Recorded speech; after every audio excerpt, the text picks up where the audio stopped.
Asalaamu calaykum asxaabteyda kusoo dhawaada Faiza Janaal maanta waxaa idiin wada alaab yar maasha Allah timaha usoo sameysaneyna iyo qaabka usoo sameyneyno quruxda badan maasha Allah iyo inta ay ka kooban yihiin waxaa meesha ku haysanaa waa 2 xabo dacar iyo 1 xabo avocado iyo koosto yar aan meesha ku haysanaa marka maasha Allah intaan rabnaa inaan isku soo dardarsano oo soo shiidano iyo qaabka u jarjaraneyno insha Allah ay isla socono.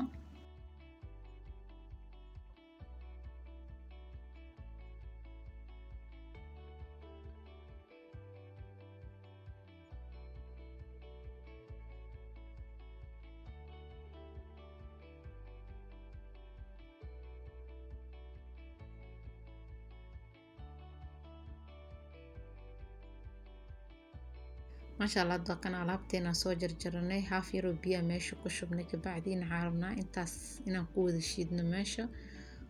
iyo xabad avocado aheyd kulligeed ku wada darsaneynaa maasha Allah isay noogu soo baxayso.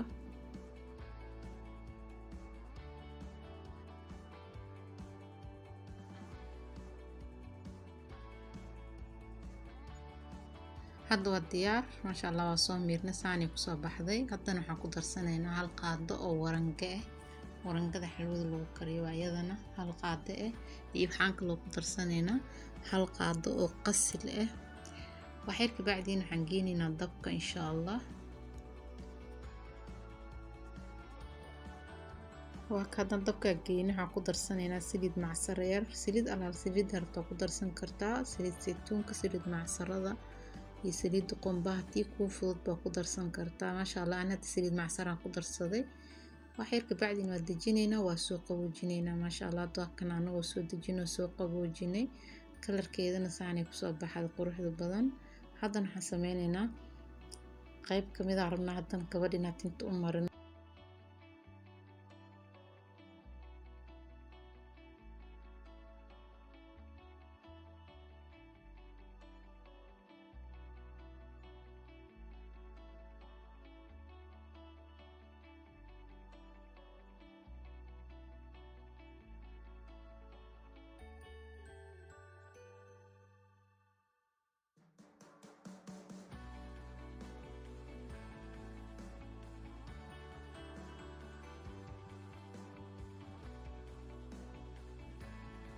maasha Allah hadda kaasa anagoo tinta 2 qayb ka dhignay kabacdina alaabta u marinayno xillig adiga 9 saac ama waa xilliga u marinayo